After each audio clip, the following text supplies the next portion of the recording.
Hello, and welcome to another exciting episode of Utopia News Presents Warcast. I'm your host, Wind. Today's date is January 9th, year 8. This is day 2 of the week of Warcast. Yesterday was a skip day, but I will be doing a show on Saturday to make a full 5-day, that is a work week. No extra calendar days here. All right, now without further ado, let's jump right on in because I know how much you guys like to hear the word convergence. All right.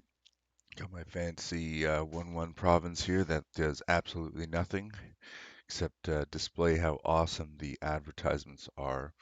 Let's take a quick look at the world and see what's going on here. First, we're going to take a look at the top 10 kingdoms and, of course, top 10 in honor. Let's see how much has really changed here. Looks like Merciless is growing to maintain their lead here on the top of the world. Looks like the elf shelter took a little bit of a hit from Merciless, possibly. Maybe a bunch of noobs hit them slightly as well to gain some land back, but it looks like they're just converging right now. That is elf shelter and bunch of noobs on um, land here. So, I mean, it's quite possible that they might very well be going to war. Otherwise, a bunch of noobs is growing to meet Merciless. I'm not exactly sure what their plan is here. A couple other kingdoms are very close by here. Super Cuties and Divinity. Who else is on this chart? Flying Syndicate and who else is on this chart here? I think it's this one. Yeah, right here. Everything is a conspiracy. They just had a very successful war against Divinity, I think it was, or who was it again that they just went to war against? I honestly can't remember right now. Let's take a look and see what they're up to right now. They got a pretty cool banner. Sweet conspiracy. Yeah, see, they got some nice rankings here. Number 1 in honor. Oh, sorry, it was Wishmasters. That's who they went to war against. That's right, Wishmasters. All right, let's take a look at who else is on here. Halloween, Wheel of Time makes it on here, as we know from our past look at their last war when they're only a 13 or 14 province kingdom.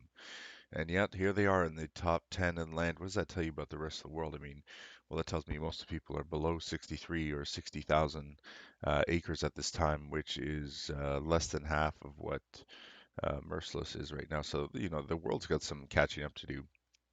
Um, so it'd be interesting to see what happens in this last little bit of the age. Just a side note regarding the rest of the age, Genesis is finally open, so you guys can check that out too if you're getting a little bored of the World of Legends at this time. Let's take a quick look at the honor side.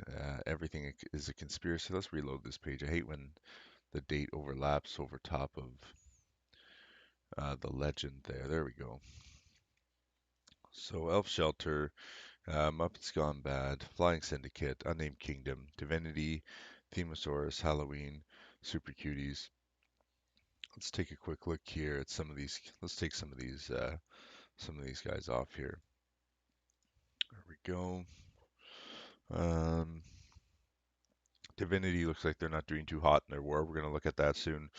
As you can see, they're taking a little bit of a swing downwards. So, it's very likely they're not going to be in a very good position after this war that they're in right now. Like I said, we'll look at that more. Super Cuties. Who's really at the top here? Super Cuties. There we go. And Muppets. All right, so we got Conspiracy, Merciless, and Super Cuties. Interesting. All right, let's look at the wars currently in progress. Here they are right here. We don't need those anymore. Some of these wars have completed. Actually, several of them have completed. Couple new wars have started here at the bottom. To be honest, the last couple of weeks have been pretty quiet for wars. Especially this week has been extremely quiet. Today, as I said, alone only two, uh, kingdoms or two separate wars rather have started their wars. However, in the past 24 hours, it's not been too bad. There's about six wars that have been started in the past 24 hours, but still, there's a little bit of a gap here between this 21 hours and 2-day period where there wasn't too much going on. Let's take a look at our first war here. Is that actually our first war? Yeah, it is. I think it is. Now, you know what? Message for War is supposed to be the first one. Here it is right here. All right. Message for War versus I Won't Eat That. I Won't Eat That has lost 5 million net worth. Let's see what's going on there. I mean, I think we know where this is going. Um, this war should be over. Yeah, I mean, the heck is going on in this war? Definitely a farm out. I mean, if they haven't won already, they should have won. I believe that's their victory. Yeah, that we actually touched on this last. So yeah, these guys have already finished this war. You know, there's probably back in June 7th. So I'm gonna save that one for review just to make sure that I have that war checked off in the right place because that's such a funky war that if this is their victory, I mean, this is one of the strangest, smallest victory leaps I've ever seen. But I think it just looks that way because of how much, the other kingdom has actually lost. Is kind of skewing the chart a little bit. But again, that's the standard win condition for honor. So, um, this war has definitely been over for some time now. But still, they really just crushed them. I mean, what do you expect for two against one, basically? All right, let's move on to the next war. Cumberbatch says, wins a wank. Thanks, guys. Thanks for having such an awesome name. Monster Manual, what can you do here? Have you guys won yet? Well, looks like Monster Manual's pretty fat on land right now. They're neck and neck, but again, Monster Manual being fat on land is not necessarily a good thing for them unless they already have the TM advantage. Looking at the honor side of things, Monster Manual is still in control. That's a very interesting war. Um, let's take a quick look down here. Monster Manual is up provinces. That's probably why they're still in control of the net worth game here and able to hold on to so much land. So that probably explains that. So definitely looks good for Monster Manual right now. I mean, they did a great job defending their position here, although it looks like Cumberbatch was actually quite successful in pushing them down. Despite this convergence here and near convergence, near convergence, near convergence, and then finally a convergence down here where they managed to take back the top. However, several waves later, there's a couple convergences coming back from Cumberbatch, not quite letting them get away with this. Although, if you look at the honor side of things, Monster Manual still in control, though just them having four extra provinces makes it a little bit easier to keep the honor on their side. So Cumberbatch really went for a tough war here. Um, I mean, it's possible that they could win this, but right now it looks like Cumberbatch is really taking advantage of their position. Monster Manual is really taking advantage of their position here over Cumberbatch. Both sides look like they're chaining pretty deeply. I mean, almost the same kind of setup, but just more provinces on this one side and then a bigger orcs here that obviously can't really be touched probably by these elves and fairies, and maybe this is their biggest orc here, so they got a couple big orcs. But at the end of the day, is it enough to actually get into these and do enough damage? Do they have enough armies to march? This is almost an all orc kingdom. So I mean, looking at the net worth side, it could be anyone's game. Although I think Monster Manual, this is definitely their war to lose. So best of luck to you guys there, and hopefully you figure something out. Let's move on to the next one, Happy Accidents versus Mythos. All right, looks like this war has just recently ended as well, so we can throw that into the bin with the others, and we will mark that off later. Mythos did an excellent job walking away with a lot of acres off this one. Almost 10k acres, more than 10k acres actually, almost 12k acres. Excellent work, Mythos. Let's see if your honor gains were just as good as the land gains, and they were. Walked away with a decent chunk of honor there. Well done, well done. See some nice convergence here on all the waves. Both sides fighting extremely hard there. Definitely, Mythos just did significantly more damage. I mean, look at that. That's pretty awesome. Um, 2.5 million damage versus zero point 0.6 million damage. So I mean, it's quite a significant difference here. Mythos really made their presence known very early in the war, as you can see, extreme amounts of damage done to Happy Accidents. Um, and it's definitely a good war. Definitely a good war for making Mythos look like a very strong kingdom. Be interesting to see who these guys actually are. considering how strong of a performance they have here on the net worth side. I mean, Happy Accidents was down one province, but still, that doesn't make too much of a huge difference. But as you can see here, Mythos really, really walked away with the acres here on this one. So great job, Mythos. Not much else to look at there. Let's move on to the next war. Kick BishopBrennan in the arse versus Shortcomings. Us urging someone should come up to fight Mercy for kicking Bishop's butt. Let's go to net worth and see what's going on in the net worth side. Wow, barely any, not even any conversions on this side. So Bishop really, didn't pump up enough to meet the opponent here. As we've seen in some other pumps, they actually pump beyond the enemy that they're going to war with in order to, straddle on top of them and take them down in that judo style. However, we just don't see that in this war. And I mean, Shortcomings is two provinces extra, so it definitely adds to their advantage. Looking at the honor side of things, Shortcomings did a good job in growing their honor a little bit.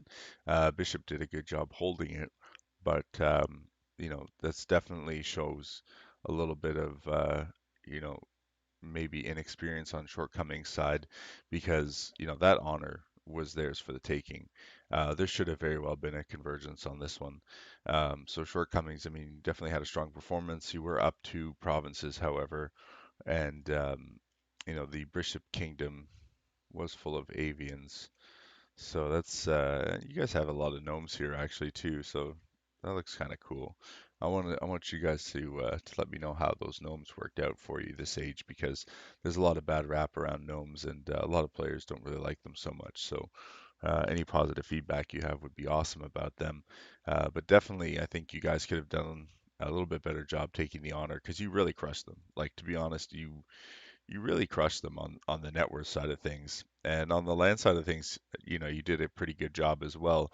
Although I think you could have done a little bit better on land and honor. Again, though, facing the avians, I'm not sure if you would have been able to outmarch them without significant, racks on your side. And even then, I don't think you would really be able to keep up with them. So I guess that kind of explains why you weren't really able to take that much. But I think, given your position, there was definitely room to improve on this one.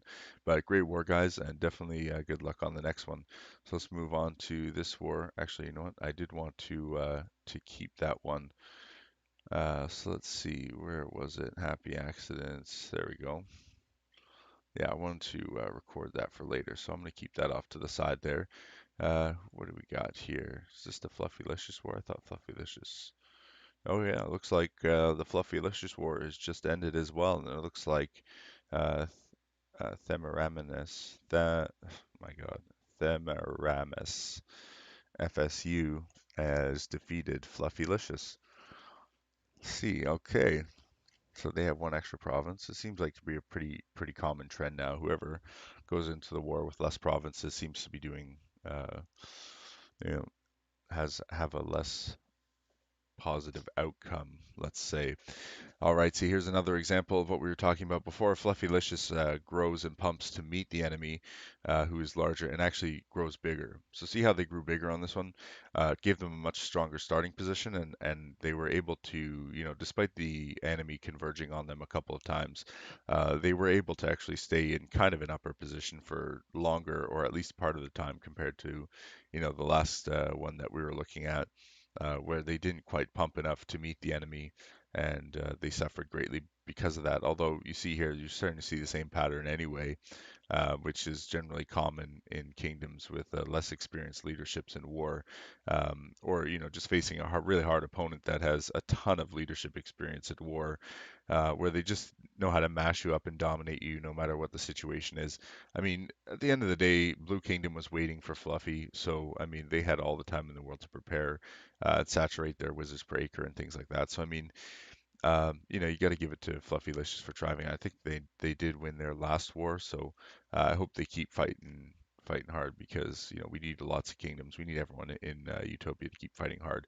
But as you can see, looks like they were definitely outmatched on the honor side because they're about even coming in. Although Themaramus definitely made their presence known extremely early, and they managed to diverge very quickly after war start, and it just continued wave over wave. They're just diverging away from Fluffylicious, Fluffy unable to keep up. What's Fluffy rocking here? Mostly avians. So they've got an avian elf core, probably elf orc core on the other side. So definitely interesting setup, but I think Themaramas had a better setup, just especially over the long term. Um, Orcs over avians. I mean, that's all I have to say. Good job, guys. This is another great war. So put that into the archives there for review later. Next up is Star Babies versus Empyreans. Waste money on. Um, oh, interesting. Okay, they're wasting money on things. Cool, cool. Everyone likes to waste money. All right, let's take a look at their war and see what's going on. Looks like a pretty interesting war from this side. Empyreans definitely soaking up all that land. They're coming up to min time right now. One can only wonder if they're expecting Star Babies to withdraw. Quick look at the net worth side. Uh, Shows, an interesting example considering the last comment I made about growing to meet your opponent. It looks like these two were probably sitting out of war, so there was actually no growth coming into this. Although Empyreans managed to do some damage here early on to Star Babies, it looks like, or they did take some damage on Star Babies' side. They got even provinces on in both kingdoms. But this is a great example of the smaller kingdom coming in and having a nice streamlined approach into the war, converge right at the beginning, and then just stay diverge and continue to diverge for the entire course of the war. Empyreans had a great play here. I mean, this war probably went very smoothly for them. Um, Definitely a war I think a lot of people would love to have from time to time. Star Babies didn't lose a significant amount of honor here, which again leads me to believe that Empyreans wasn't really targeting them or targeting the honor, or maybe that's just not their goal. I mean, when I go to war, I try to take all the things, especially around, min time. You want to kind of take as much honor and as much land as possible. I'm just not seeing that here on the honor side. Maybe that's part of their plan.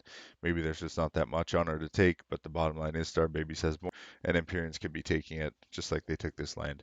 But it definitely looks like you're on track to win this war, Empyreans, so great job. Um, Keep fighting. This war is yours. All right, let's move on to the next one. Super Cuties. We got 22 hours in. Is at war with Divinity. Is Wikirace. Now, early reports from Divinity say that the war is not necessarily going in their favor, although that doesn't necessarily mean that they're going to give up or that this war is completely gone to the enemy in any way. It's just that the initial outlook isn't so great right now. Super Cuties growing to meet the opponent, as you can see here on the land side, and they have a pretty good converging exchange here going for the last couple of waves. So great to see that there. Wow. Yeah, see, they really pumped up and grew up to meet the opponent here. Now you see this is probably why Divinity has kind of a negative outlook on this war, because the smaller kingdom grew quite significantly, actually. Wow, a great job, Super Cuties, by the way, for pumping and growing. I don't know, like almost 4.5 million net worth just to go to war with Divinity, and look at that, you guys are really kicking butt. Just shows you how powerful the pump is. And just to give you some idea, this is where the GC was. This is the GC build up here. This is where all the money comes from, and then we dump it all to get those elites or train those troops. And you see tick, tick, tick, tick, tick, tick, tick, tick, tick, all the way to the top. And that's where that pump gets you. So see how important that pump is, especially when you're going after those bigger opponents. And look, don't despair. Like, you might be 5 million net worth away, but look how quickly they were able to actually close this gap and pump their way up to go to war with Divinity and be bigger and still be in a much better position here. This is definitely a war to watch, although it definitely looks like it's going Super Cutie's way. The honor indicator kind of tells us that this is the situation. I doubt we're going to see a convergence from Divinity on this side, on the honor side. On the land side, I think it's only a matter of time before Super Cuties takes as much as they can away from Divinity. Divinity, good luck out there. Try not to give too much away, although there are bigger fish waiting on top for anyone who decides that they want to be a farmer and take as much as possible from the enemy and run that risk of, running into the bigger fish in the ocean, such as the three kingdoms that we were looking at the beginning. You all know who they are. They're waiting at the top. They're waiting for excitement. They're waiting for fun. They're ready for war. All right, great job, Super Cuties. Keep sharing that intel. Divinity, feel free to share intel as well. Be more than happy to hear both sides, but I think we kind of know where this war is going at this time. Super Cuties is definitely well organized, definitely a great strategy, definitely a kingdom to watch for the rest of the age. Good luck to both sides. Let's move on to the next war. Smells like Team Spirits versus Outlaws. Just a quick glance, it seems like, 15 hours in, smells like Team Spirits probably in in the worst situation actually right now, as they are quite significantly down on net worth and land in comparison to the Outlaws. Both sides are evenly matched in terms of province numbers. Quick look here at land shows that initially Red Kingdom is the larger kingdom. However, Blue Kingdom quickly converges with them on two waves and changes that. However, growing land early on in the war is not necessarily a great thing, as you'd be potentially diluting your core, unless it's just your TMs growing, in which case you're losing potentially a few ops against enemy TMs. Quickly looking at the network side, this is another good example of Outlaws or a kingdom taking control of the situation and just dominating the net worth. I mean, this looks like this is Outlaws' war to win. I'm just going to call it early and say that this is a very good chance that Outlaws is going to take this war with this strong approach, this strong entrance to this war. And again, on the honor side, they are growing. They are growing in honor. They're taking honor wave over wave, and those, each gap is getting larger and larger, wave over wave. So good luck to everyone in that war, and Outlaws, stay strong. You're gonna make it.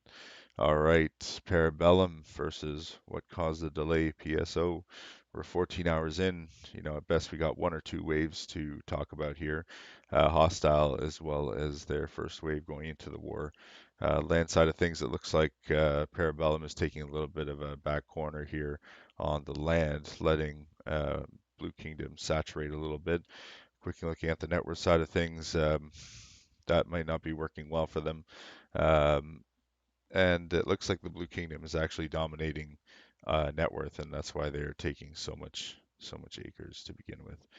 Looking at the damage here, Parabellum, they've got three provinces above 100k damage versus one province above 100k damage. That's pretty much all we need to look at there. Kind of know what's going on there. And here we are. Parabellum is, again, you look at the honor side of thing, it brings it all together, shows that Parabellum is definitely losing footing here. So definitely a war that looks like is on the Blue Kingdom side right now, Parabellum. Try your best to execute your strategies. And just keep in mind, at the end of the day, you just want to walk away with honor, land, and the net worth will come with that. War wins will come in the future, but, it's the land and net worth crowns and the honor crown, of course, are very important. The Warwind crown is kind of, I hate to say it, but always been thought of as like, the fourth crown. So, keep in mind land, net worth, honor, war crown. That's generally the way everyone thinks about it. So good luck to both sides. Let's move on to the next war. 14 hours in, Dragon's Eye versus This is the Kingdom. Wow, we got a little micro war going on here. 2, 4, 6, 8, 10, 12 provinces on both sides. Quick look at the. Wow, normally you don't see this very often. The kingdom grew its total net worth in. Um, that is not normally supposed to show up. Interesting. It's like this kingdom just appeared here. Let's take a look at what's going on here on the land side of things. Something must be broken with this kingdom or the war chart war finder. Let's take a quick look at the kingdom actually. Who the heck are these guys? 1-8 and 8-11. Oh, these guys. This is the kingdom. Unite. Still, I don't know why the war tracker is messed up. Maybe I'll try reloading the screen.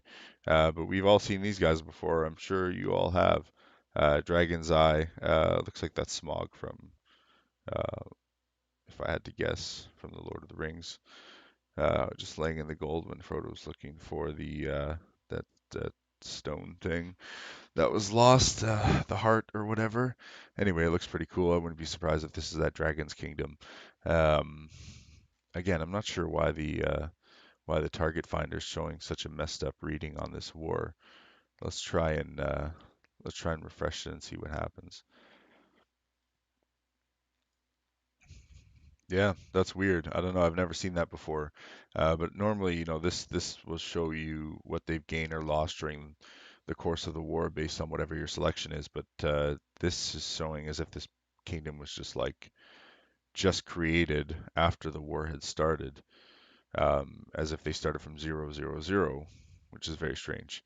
As I said, you never see that before, and it kind of makes it hard to read exactly what's going on here. In a sense, this is actually broken. So just be hopeful, just be grateful that the rest of the target finders are actually working correctly. So let's move on to the next war, StarCraft versus Unnamed Kingdom War. That other war, by the way, doesn't look like anything was really going on. Fake war. No, I'm just kidding.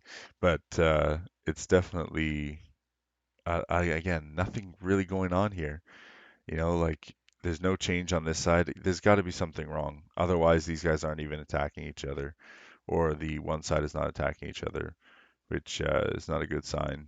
The admins start looking into that, and there is something nasty going on there. Someone's just messing around. All right, just keep that in mind, guys. StarCraft versus Unnamed Kingdom. Let's see what StarCraft's up to. They're down 3 provinces. Wow, I'm surprised they're going into war like this, but sure, whatever. Go for it, StarCraft. They had more land going into this, but 3 provinces short. It's easy to have that land taken away from you. Quick look at the honor side of things. StarCraft doing pretty well, actually. I mean, they were the bigger kingdom as well, bigger in land, bigger the opponent. You can see the difference in the pumps here. I mean, look at this pump. Um, I can't even tell where the cash drop is because they're probably just swapping to war builds and then training, some elites. I guess maybe they were building it up over a longer period of time. But you don't really see that much cash being dumped into this one here for that pump, as we did with some of the previous wars that we were looking at. But as you can see, Unnamed Kingdom still seems to be maintaining the control over here. A quick look at the honor side shows kind of neutral position. This could go either way, although again, there's not too much has gone on in this war just yet, because it's only about 5 hours in. So again, a lot of data still missing. I honestly wouldn't be surprised if all these armies haven't marched yet or haven't done their first war march yet. So best of luck to both sides. We got a 3-hour war here. We normally don't look at this stuff, just because there's really not much to talk about usually, but it looks like this side has already had a few armies that are marching here. Blue Kingdom still in the stronger land position, net worth position. It looks like Red Kingdom's actually just overtaken them in there. And see, this is what I'm talking about here. You see this? We got this pump here. Here it is. You see the pump is almost not visible. I mean, the pump's here, but the cash drop's not. Here again, you see here's the cash drop, and then here's the pump. You know what I mean? It's fine in this one. And some of the other ones that we've seen before. This definitely looks like this is going Red Kingdom's way, whoever they are.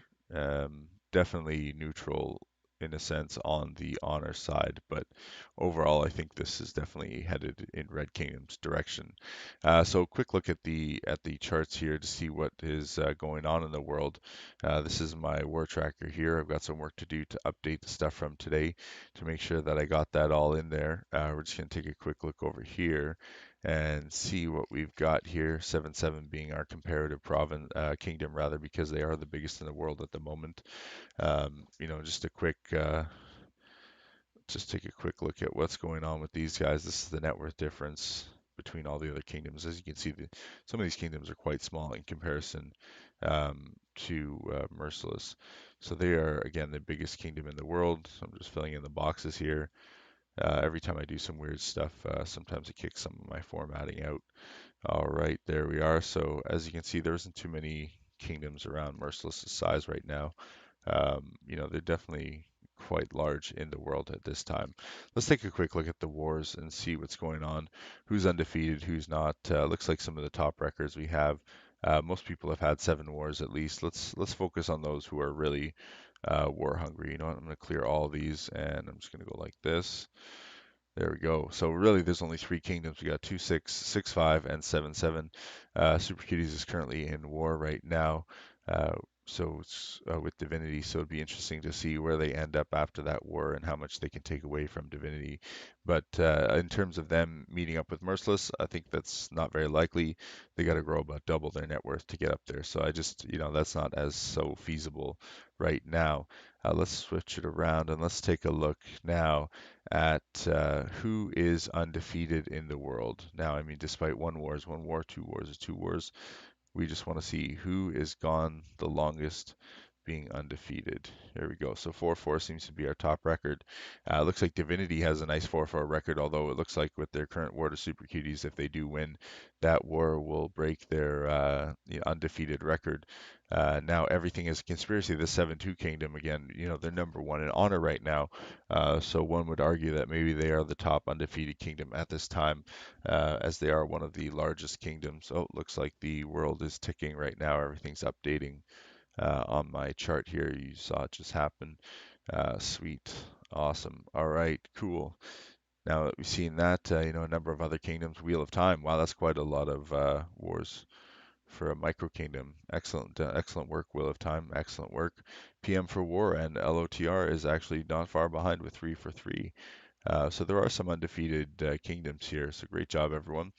Let's see who is not going to war. Game administration. I mean, what can you expect from a bunch of Toms? Cows go moo. Forever Warcry. Neo. Looks like Warcry's growing. They've been growing every age over age. I mean, they've almost got half a kingdom now. I wonder how many more ages it'll take for Warcry to come back together. Shout out to the Warcry crew. You guys know who you are. If you ever listen, if you're listening. Again, you know who you are. Utopia, Stop Sleeping, Wake Up, Jedi Knight, Spaghetti, Gondor, and a bunch of unnamed kingdoms nobody cares about. All right, let's take a quick look at who is losing wars right now. Who is losing wars? Or who has not won a single war? So we got those two. All right, let's see who's not won a single war yet. Wambulance, Mrs. Stewart's for war. This is the kingdom. Untamed kingdom. Peace. Well, I mean, that makes sense why they're going for peace. Sorry, guys. Empyreans waste money on Loki, Dragon's Eye, and Dreamland. Interesting. All right. Now that pretty much covers it. That is all the kingdoms for today. Great job to everyone who's currently at war.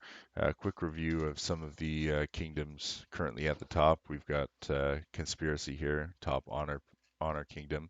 Who else we got here? We got Merciless, currently number one position for land and net worth. Great job, Merciless. Hopefully, someone goes to war with you soon. I know sitting at the top there can get pretty boring. And of course, our theme winner again. Shout out to Muppets Gone Bad. Had some pretty sweet banners. Definitely worth checking out their banners for the rest of the age. I'm sure they'll have some good stuff. All right. Thank you so much, everyone, for joining me. This has been another exciting episode of Utopia News Warcast. I'm your host, Wind, signing off. Thanks so much, everyone. Have a great night.